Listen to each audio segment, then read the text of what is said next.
Aujourd'hui, je vais te présenter l'analyse quantitative d'une société qui est sur ma watchlist et qui va peut-être intégrer mon POA. C'est la société Heinel, elle est cotée à la Bourse d'Allemagne. Bonjour à tous, c'est le jardinier de Wall Street, j'espère que tu vas bien.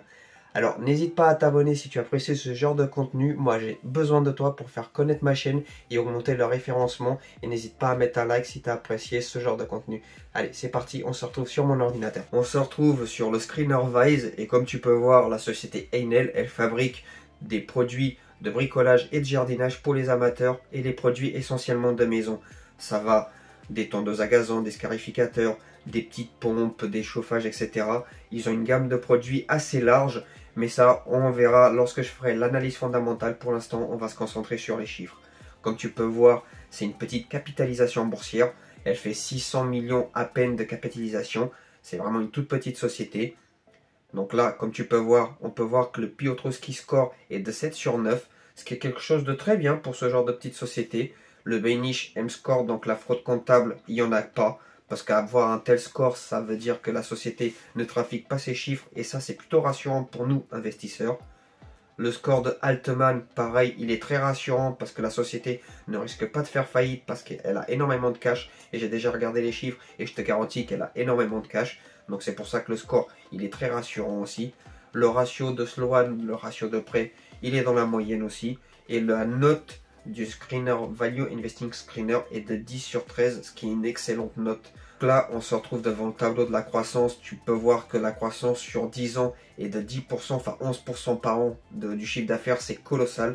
Et la croissance des flux de trésorerie de presque, enfin de 19% par an, ce qui est quelque chose d'énorme pour ce genre de société. Vraiment, c'est une performance que je salue. Et comme tu peux voir, même si il y a une grosse baisse parce qu'ils ont fait des investissements en 2021 et qu'il y a eu la crise de la pandémie, c'est une société qui a énormément de cash parce que comme tu peux voir, en 2023, ils ont 200 millions de flux de trésorerie.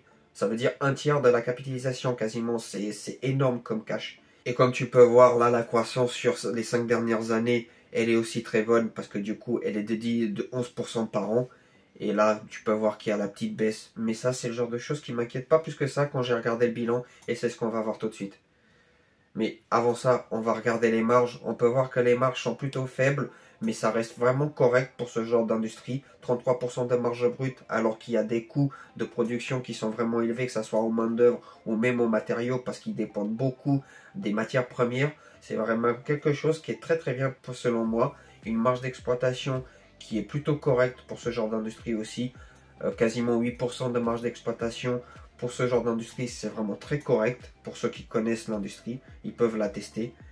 Tu peux voir aussi qu'ils ne sont pas dépendants de la R&D parce qu'ils ont une recherche et développement qui représente que 3,5% du chiffre d'affaires en moyenne sur 5 ans. Et la VBA, donc tout ce qui touche à la pub et les dépenses administratives, ne correspond qu'à 10% du résultat brut. Et ça, c'est quelque chose de très bien.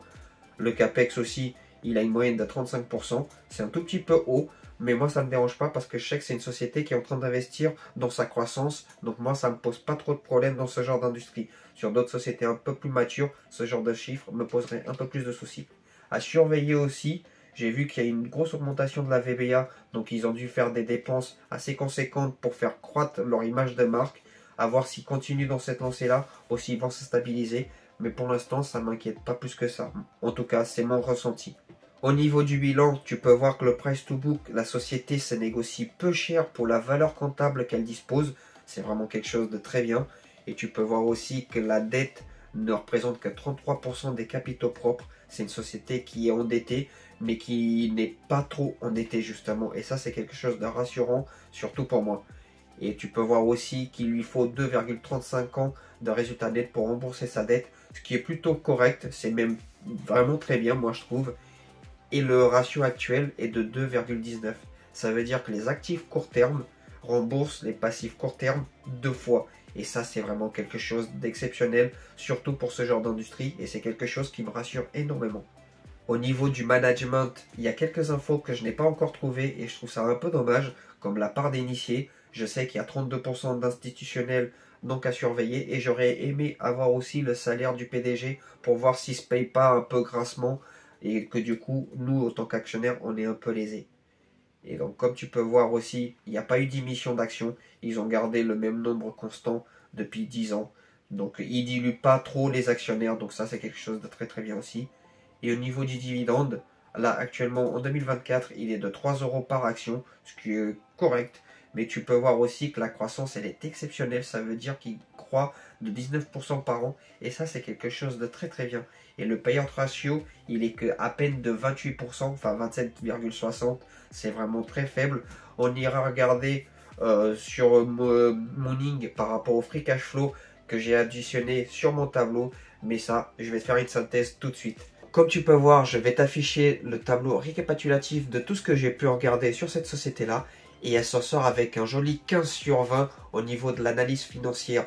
Pour une si petite société, c'est vraiment des chiffres très prometteurs, et même s'il y a quelques petits bémols, c'est une société qui me donne envie de creuser et de faire une analyse fondamentale pour éventuellement l'intégrer à mon portefeuille, parce que c'est une société qui est très prometteuse comme je te l'ai dit.